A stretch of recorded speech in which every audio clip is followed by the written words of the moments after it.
We will discuss the static and dynamic polymorphism, but before we proceed in differentiating those two, let us have one more simple example of polymorphism so that we can have a deep understanding of what really it is. So last time, we defined polymorphism as the ability of one object or class to take many forms, one class with many different implementation. In our example, in this illustration, as you can see, halimbawa sa banking system, merong account na module, tapos diba sa mga account, merong savings account, may checking account, and ang method nila is deposit, withdraw.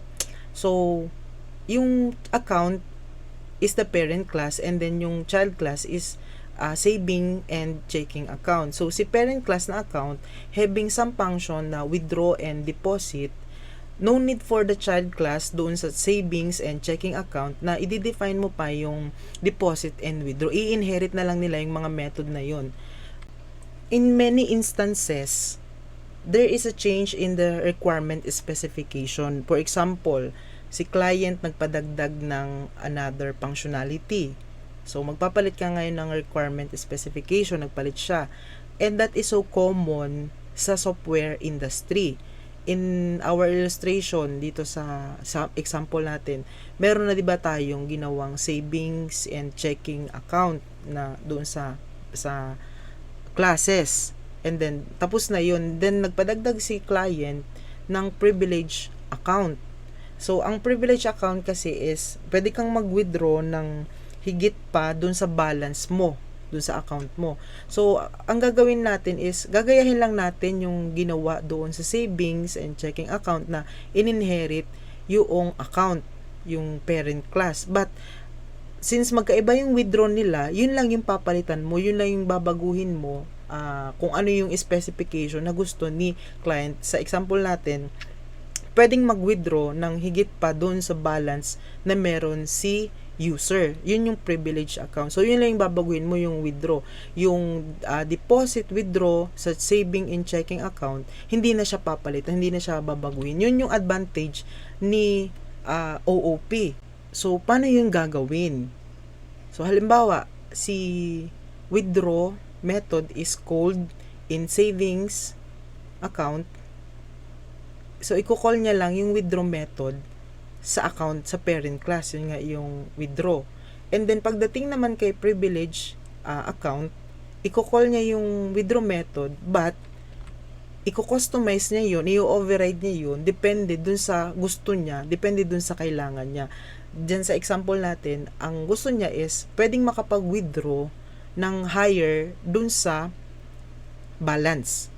That is polymorphism.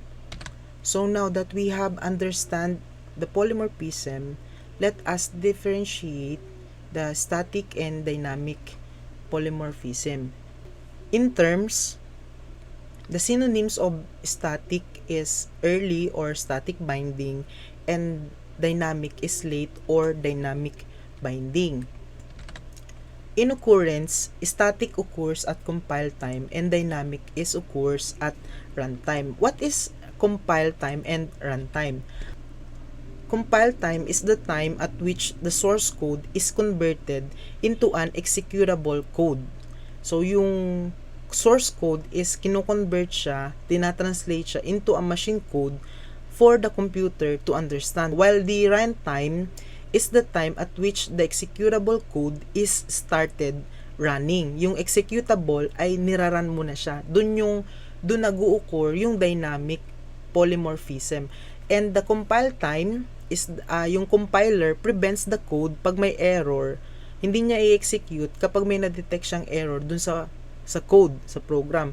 While sa runtime, yung compiler does not detect the error and it cannot prevent the code from the execution. Another differentiation is ang time period nga ng translation of a source code like Java to intermediate code like .class. Diyan na yung nakikita natin kapag kinumpile natin, nagkakaroon ng another file na .class. Diba yung una .java lang, tapos nagkakaroon ng another file pag kinumpile na .class. Sa runtime naman, ito na yung period between the start, kapag nirun na natin siya hanggang matapos yung code yung niraran natin at runtime environment. Si compile time, chine-check niya yung mga errors na nakita niya. Halimbawa, may syntax error. So, hindi niya na yun iraran. Tapos may semantics. And then, the runtime, this is the time na dun pa lang niya makikita yung mga error sa runtime, yung pag niraran ng code. And then, sa compile time, finifix yung error dun pa lang sa code habang nagko-code ka. Kapag may nakita kang error, hindi niya iraran and then babaguhin mo. Sa runtime, fixing an error requires going back to code. So, i-end mo yung pag-run sa runtime environment, saka mo siya babaguhin. So, yun yung difference ng compile time and runtime. An example of static polymorphism is method overloading, while dynamic is overriding the method. Ang method overloading is we have multiple methods, same name siya, with different parameters. Example, si int, may method, may parameter siyang integer. Si float, may method, same name, but with different parameters.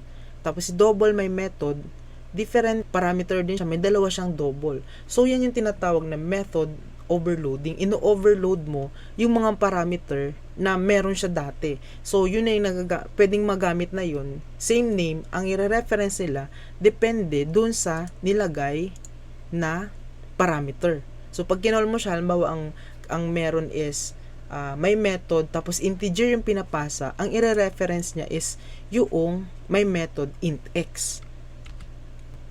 Example, we have here int, static int plus method int, tapos static double plus method double. So, instead na ito ang gagawin natin na magkahiwalay o magkaiba yung pangalan nila, kasi almost the same, yung ginagawa nila, yung function nila, magre-return lang ng addition ng dalawang number. So, instead na ganun, pag-iibay natin yung pangalan, pwede na nating parehas na yung pangalan, magkaiba lang yung parameter nila. Dito, integer, dun sa isa, double. So, kapag kinol yun dun sa program, kahit anong gamitin mo doon, kung anong ipasa niya, yun ang i-reference niyang method. So, dito, plus method 85, integer yan. So, yun ang i-call niya, yung integer. Hindi yun mag-error. Sa plus method, dito, double, 4.3, 6.26, ang i-call niya yung double, ang parameter. So, kapag hindi yun mag-error kapag nira natin, note that the multiple methods can have same name as long as the number and or the type of parameters are different. So, magkaiba siya. Kung meron kang magkaparehas na method, at ang pangalan nila, tapos parehas yung parameters, yun yung magkaka-error.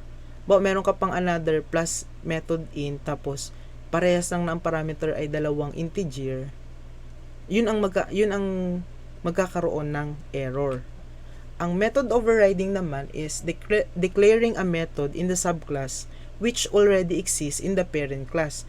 Meron ng method yung class na yun, yung parent class, and then gagamitin yun ni child class, pero i-customize niya, babaguhin niya, depende dun sa gusto niya, dun sa pangangailangan niya. Yun yung advantage ng overriding naman. It is ability to classify a behavior that is specific to the child class. And the child class can implement a parent class method based on its necessity. Halimbawa dito, general lang yung sound ni animal. Animal is making a sound. So, i-inherit yun ni horse nung mga child class, at yung method, i-override nila, babaguhin nila, i-customize nila, depende dun sa kailangan nila. Kay horse, neigh. Kay cat, meow. For conclusion, the static polymorphism is occur at compile time, while the dynamic occurs at runtime. Static polymorphism is known as static binding or early binding, while dynamic is late binding or dynamic binding. And static is the execution speed is high, while dynamic, the execution speed is low. The static polymorphism, ang example niya is method overloading, and si dynamic naman is method overriding.